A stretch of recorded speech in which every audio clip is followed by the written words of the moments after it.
Hi, welcome back to the garden. Today is Sunday, July 31st. I was making a list of what we can plant in August, and then I got to thinking about it, some of the questions I've had recently.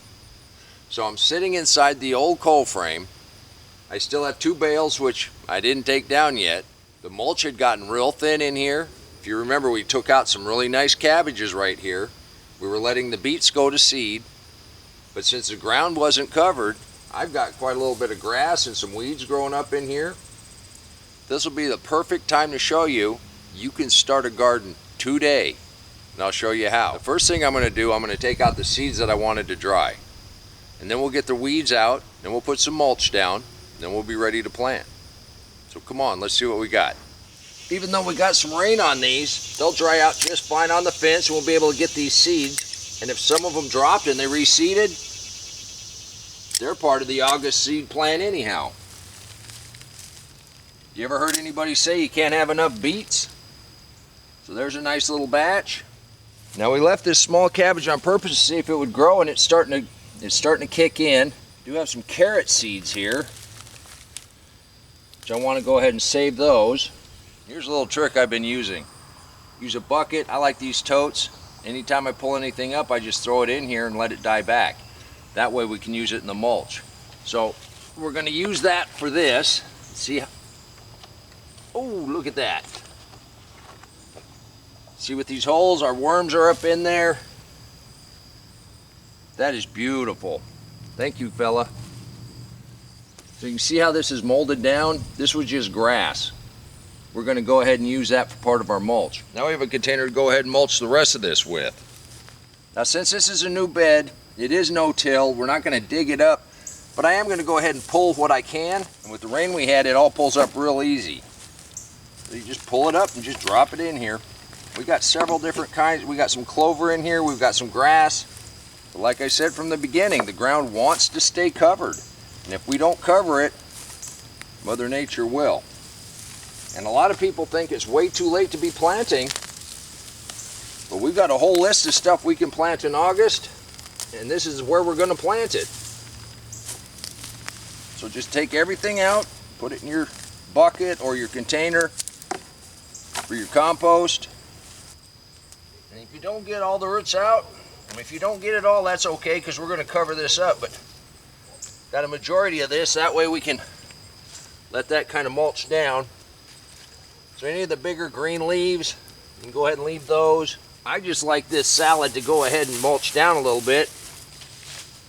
But yeah, just take the tops off, kind of clean it up a little bit. So we know we got cilantro seeds and beet seeds and carrot seeds in here already, which is okay. The ground wants to stay covered, and those are plants that we don't mind. We really don't mind the grass too much either. You know, if you want to make a small change, change the way you do things.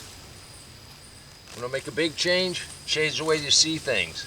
The point about the living soil is everything can grow together. You don't have one taking away from another. So we're in pretty good shape here. Now to prep your bed, you've removed a lot of the foliage. You've either mowed it down, you've pulled it up, you might have even forked it in a little bit. That's okay on your first go around. Now you got a choice to make. You can cover it with cardboard, newspaper before you put your mulch down. I'm not going to do that. This is one of the oldest parts of the garden. This was in the cold frame, and this soil is just good and loose. And we still have quite a few roots down in here, so the life is still doing just fine, but we do want to cover this ground. So what I'm going to do is I'm going to put down some shavings. I'm also going to put down the mulched out grass, and I got a little bit of hay behind me that's been sitting on the cold frame that we've been letting break down for an entire year. We're going to put a little bit of that down. So come on, let's see what we got. Now right here, these shavings, they're going to hold this moisture in, and I'm not going to be too careful about how I spread this out. The only thing I really want to keep is the border, the turmeric, and the squash. So I'm just going to spread this out thick on top.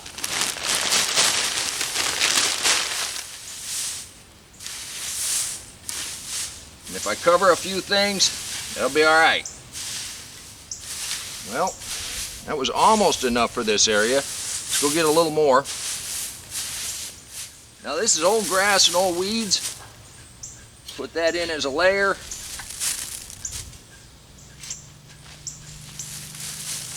Basically, I'd have a bunch of mown grass. But it's been so hot, we have no lawn. And with my injury, I'm a little behind the... I do like these kiln drying wood chips. This animal bedding you can get at any feed store. Just pine. It'll start mulching down as you add other organics. That's good and thick. Get it right up against some bales. This is the other reason I like using hay and straw for the cold frames. Look how beautiful that's breaking down. You just use that as part of your organics. When you're doing a deep mulch, there is no recipe. You use whatever you have at hand. As long as it's organic, it's going to be good for your garden. And there you go. We're ready to go ahead and plant. But like normal, we'll just pull this back to soil, plant our seeds, and we'll have a harvest before it freezes. You can do this too. There's still time. It's this simple. Well, I do want to thank you for stopping by the garden on this Sunday. It's starting to sprinkle, so I'm going to head for the house. But we got this bed ready, and come the 1st of August, we're going to start planting. I hope you join me for that. And until next time, remember, take care of yourself, take care of your family, and God bless you. Come on, let's plant. Let's go plant garden.